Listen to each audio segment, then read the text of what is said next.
everyone, coming at you with a new video today. So we're going to be continuing our series of picking random minifigures from the wall and making a little mock vignette for them.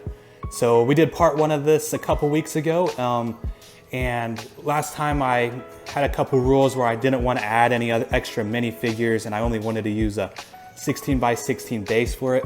I'm going to forget about that this time around. I'm going to add extra guys just to spice things up, and I may make them smaller or bigger, who knows.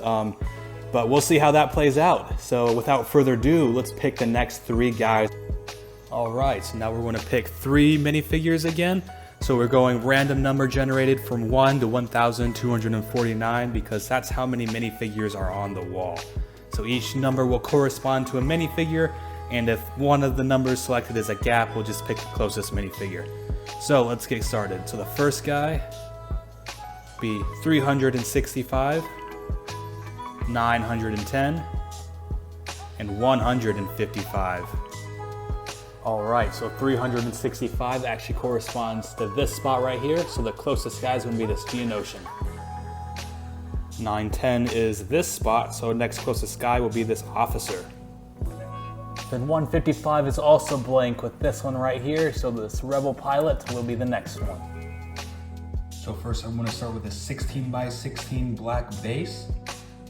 Then I'm going to add a little brick border around it. And then I tile it off so it looks all smooth. So first up we have the Geonosian. I tried my best to capture the feel and look of Geonosis in this little mock. I used three primary colors to capture it: nougat, dark orange, and reddish brown. The main focal point is this cave, trying to capture the look and feel from the Geonosis episodes of the Clone Wars where Barriss and Ahsoka have to traverse the Geonosian caverns. On top, I tried to capture the feel that there's more to the mock with some rocks and groundwork as well. Then of course, a nice little detail that you always have to have in Geonosis mocks are the signature spires.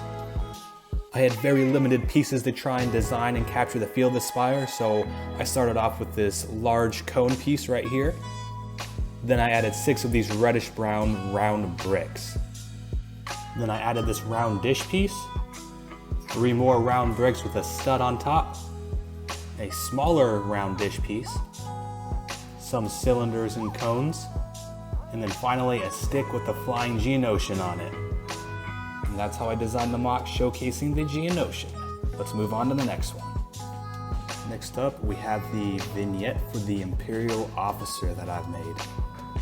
For this one, I did my best in reconstructing a miniature scale of an Imperial Star Destroyer bridge. I made a larger base for this one, so instead of a 16 by 16 base, I did 20 by 20, just to get it a little extra depth.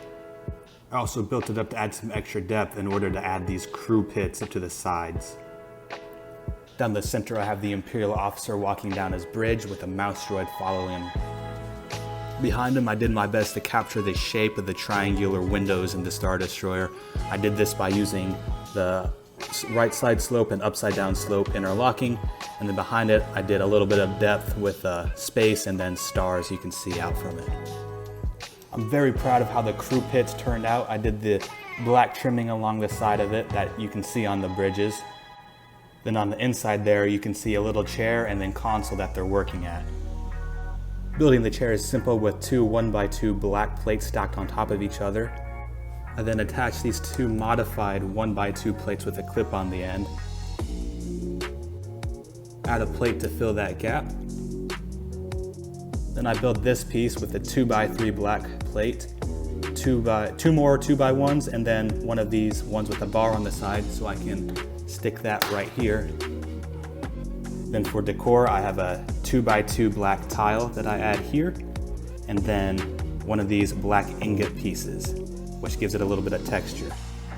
Then I construct the consoles on the side, which is just a 2x1 black brick with a jumper, and I attach an antenna and just a little red button on the side there. And that completes my vignette for the Imperial officer. Finally, we have the mock showcasing the old Wedge Antilles. So for this mock, I tried my best to capture a Yavin 4 type of vibe. In the back, I designed the temple walls in dark tan with masonry bricks as well as other textured bricks just to make things a little more interesting.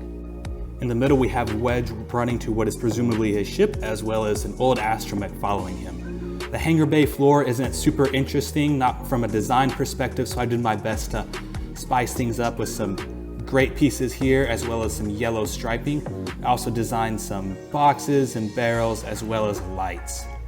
The light is a super simple design with a light bluish gray cone, 6 cylinders stacked on top of that. And then finally a little build for the light with one of these angled bricks that can sit on top, a little slope piece, as well as a trans yellow piece right there that just sits on top of the light.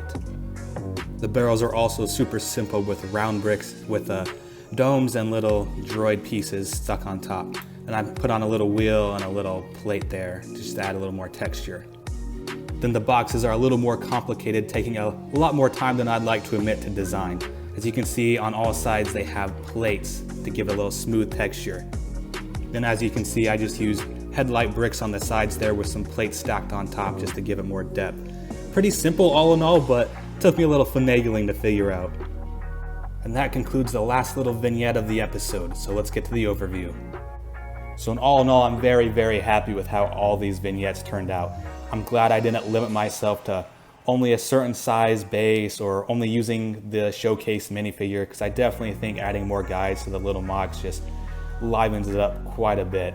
So I'm happy how all 3 of these turned out, but I'd love to hear your guys' feedback. Do you guys also like the added minifigures, the variation of scale? Do you guys think we should even go bigger? Because we have, the sky's the limit with these things. But all in all, I'm very happy with how all these look, and I'll see you guys next time.